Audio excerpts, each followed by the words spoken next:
तो दोस्तों आज की मूवी बहुत ही शानदार होने वाली है। अगर आप चैनल पर नए हैं तो प्लीज चैनल को सब्सक्राइब जरूर करें और साथ ही वीडियो को लाइक भी करें। मूवी के शुरुआत में हम एक फैमिली को देखते हैं जिसमें पति का नाम इवान और पत्नी का नाम कैरन होता है और वो अपने 2 बच्चों के साथ हंसी खुशी से रहते हैं।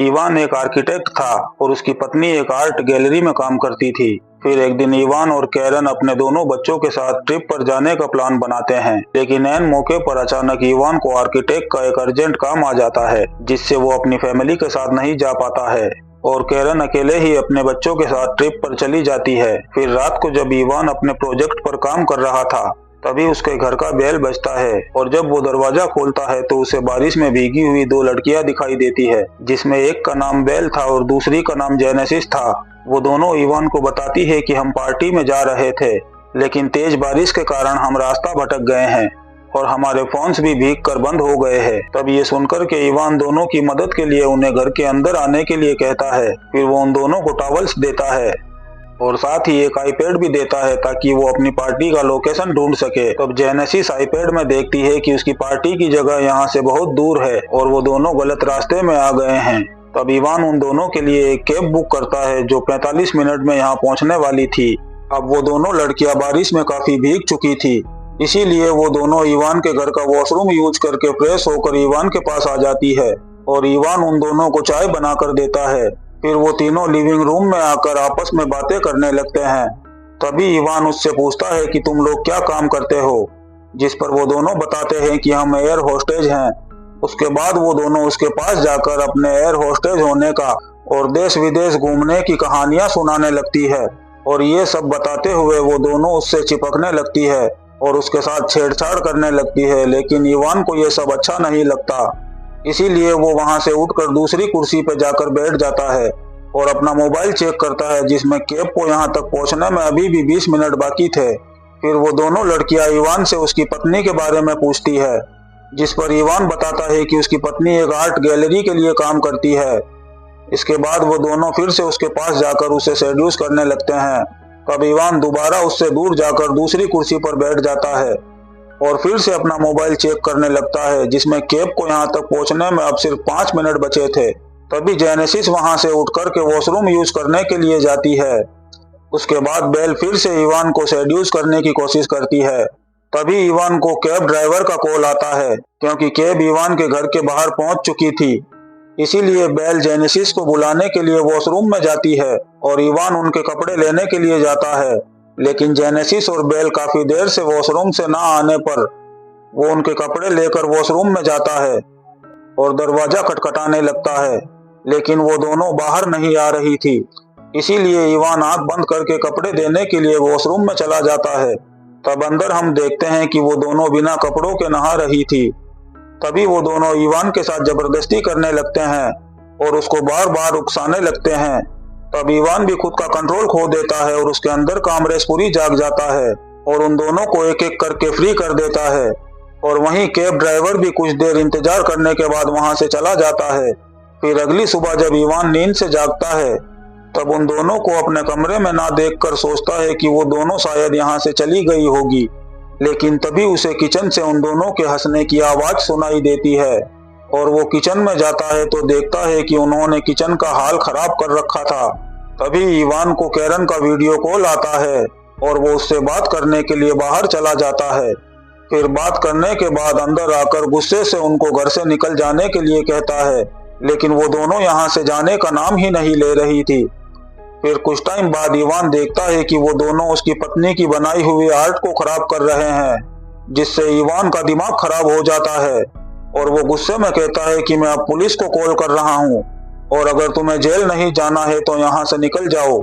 जिसे सुनकर वो दोनों हंसते हुए कहती हैं कि हम दोनों माइनर्स हैं और तुम कल रात हमारे साथ इंटीमेट हुए हो, जो कि कानूनन जुर्म है। अगर तुम पुलिस को बुलाओगे तो पुलिस उल्टा तुम्हें ही जेल में डाल देगी। ये सुनने के बाद इवान कल रात को जो हुआ था उससे पछताने लगता है। तभी दरवाजे पर कोई बेल बजाता है। फिर दरवाजा खोलने पर इवान को कैरन की दोस्त टीना नजर आती है, जो इवान से पूछती है कि तुम्हें किसी चीज की जरूरत तो नहीं। और वो दोनों बात कर ही रहे थे कि तभी जेनेसिस बाहर आकर इवान के साथ चिपकने लगती है, जिसे देख करके टीना को गलत लगता है। कि इवान का उस लड़की के साथ क्या चक्कर चल रहा है। इसीलिए वो इवान को गालियां देती हुई वहां से चली जाती है। यहाँ पर इवान को उन दोनों पर बहुत ज्यादा गुस्सा आता है, इसलिए वो सच में पुलिस वालों को कॉल करने लगता है। तब ये देखकर के दोनों के इंडिकेटर लगना शुरू हो जाते हैं और तुरंत वहां से जाने के लिए मान जाती है। जिसके बाद इवान उन दोनों को अपनी गाड़ी में बिठाकर उनके बताई हुई जगह पर ले जाकर छोड़ देता है और वो वापस अपने घर आ जाता है। तब वो देखता है कि उन दोनों ने उसके घर को काफी गंदा कर दिया है। इसीलिए वो सबसे पहले अपने घर को साफ करता है और फिर वो अपने प्रोजेक्ट पर काम करने के लिए बैठ जाता है। तभी उसे अपने घर में कुछ गिरने की आवाज सुनाई देती है और वो देखता है कि उसकी फैमिली फोटो नीचे गिरी हुई है। फिर जैसे ही वो उस फोटो को उठाने के लिए नीचे झुकता है, तभी जेनेसिस उसको पीछे से सर पर मारकर बेहोश कर देती है। फिर कुछ देर बाद जब इवान को होश आता है तो वो खुद को रस्सियों से बिस्तर पर बंधा हुआ पाता है। तो वो चिल्लाने लगता है कि मेरी रस्सियां खोलो, लेकिन वो दोनों उसकी एक नहीं सुनती। तभी बेल इवान की बेटी की स्कूल ड्रेस पहनकर वहां आती है और दोनों मिलकर इवान के कपड़े उतारने लगती है। तब इवान खुद को छुड़ाने की पूरी कोशिश करता है। इसी दौरान इवान की पत्नी इवान को वीडियो कॉल करने लगती है, जिस पर जेनेसिस इवान को कहती है कि अगर तुम बेल के साथ इंटीमेट नहीं हुए तो हम तुम्हारे पूरे कपड़े उतार कर तुम्हारी पत्नी को वीडियो कॉल करेंगे और कहेंगे कि तुम हमारे साथ बहुत मजे कर रहे हो। अब ये सुनकर इवान उनकी बात मान लेता है, जिसके बाद बेल इवान के साथ इंटीमेट होने लगती है और जेनेसिस उन दोनों का वीडियो बनाने लगती है। फिर मोबाइल को रिकॉर्डिंग पर रखकर जेनेसिस जब कुछ खाने के लिए किचन में जाती है, तब इवान अपनी पूरी ताकत लगाकर रस्सियां खोल देता है और बेल को धक्का देकर नीचे गिरा देता है। उसके बाद वो जेनेसिस के पास जाता है। तभी जेनेसिस उसके इंजर्ड शोल्डर पर अटैक करके उसे फिर से बेहोश कर देती है। फिर कुछ देर बाद जब इवान को होश आता है तो वो खुद को कुर्सी पर बंधा हुआ पाता है, जहां जेनेसिस और बेल उसके साथ एक क्विज गेम खेलने लगती है। इसी दौरान केरन के साथ काम करने वाला एक आदमी जिसका नाम लुइस होता है, वो केरन के बनाए हुए स्टेचू को लेने के लिए उसके घर आता है। ये देखकर के जेनेसिस और बेल इवान को एक कमरे में छुपा देती है। उसके बाद जेनेसिस दरवाजा खोलती है और वो दोनों लुइस को बताती है कि हम दोनों इवान की कजन्स हैं और घर में एक चोर घुस आया था, इसीलिए इवान उसको पकड़ने के लिए उसके पीछे गया है। तभी लुइस की नजर केरन की बनाई हुई स्टेचू पर पड़ती है, जिसका उन दोनों ने बुरा हाल कर दिया था। अब ये देखकर लुइस को उन दोनों पर शक होता है और वो उन दोनों से कहता है कि इवान की तो कोई कजन्स है ही नहीं। तभी अचानक लुइस को इवान के चिल्लाने की आवाज सुनाई देती है और वो एक रूम में जाकर के देखता है कि इवान एक कुर्सी से बंधा हुआ है।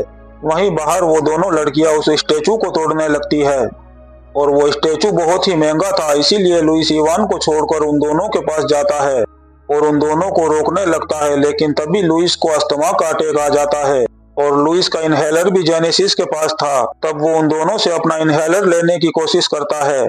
इसी बीच वो फिसल कर उसके स्टेचू पर टकरा जाता है, जिससे वो तारों के शहर में पहुंच जाता है। तब उसकी मौत पर बेल और जेनेसिस काफी जोर जोर से हंसने लगती है। उनको ऐसा हंसता हुआ देख करके इवान समझ जाता है कि ये दोनों बहुत बड़ी साइको है। उसके बाद वो लुइस की डेड बॉडी पर आर्ट कवर अप करके उसकी बॉडी को उसी की गाड़ी में रख देती है। फिर वो दोनों लुइस और इवान का फोन लेकर एक दूसरे को मैसेज करके ऐसा दिखाने की कोशिश करती है कि जैसे लुइस का केरन के साथ अफेयर चल रहा हो। और इवान को जब ये पता चला तो उसने लुइस को जान से मार दिया। उसके बाद वो दोनों इवान के घर को पूरी तरह से तहस नहस कर देते हैं और साथ ही इवान के बाल भी काट देते हैं। इसी दौरान उस रूम में जेनेसिस को इवान की छुपाई हुई एक गन मिलती है। तब बेल इवान के हाथ पैर खोलने लगती है और जेनेसिस इवान से कहती है कि अब हम तुम्हारे साथ लुका छिपी खेलेंगे और अगर तुम पकड़े गए तो तुम्हें शूट करके मार देंगे। तब इवान तुरंत अपने घर में छुपने लगता है और वहीं जेनेसिस और बेल उसको ढूंढने लगते हैं। तभी इवान घर से निकलने के लिए बाहर की तरफ भागता है, लेकिन अचानक जेनेसिस उसे पकड़ लेती है। तभी इवान जोर जोर से चिल्लाकर मदद मांगने की कोशिश करता है, पर जेनेसिस उसको गन पॉइंट पर चुप करा देती है। फिर हमें अगली सुबह का सीन दिखाया जाता है, जहां वो दोनों इवान को जमीन में दफना देते हैं, लेकिन उसका सर जमीन के बाहर रखते हैं। जिसके बाद बेल इवान को उसके फोन पर वही वीडियो दिखाती है जिसमें वो इवान की बेटी की स्कूल ड्रेस पहनकर उसके साथ इंटीमेट हो रही थी। अब बेल उस वीडियो को इवान के फेसबुक प्रोफाइल पर लगाकर नीचे लिखती है, हैप्पी फादर्स डे। इसके बाद ये दोनों यहाँ से चली जाती है। इस मूवी में आगे क्या होता है हम ये पार्ट 2 में जानेंगे। दोस्तों हम आपके लिए ऐसी ही मूवी एक्सप्लेन करते रहेंगे, तो आप चैनल को सब्सक्राइब जरूर करें। Thank you.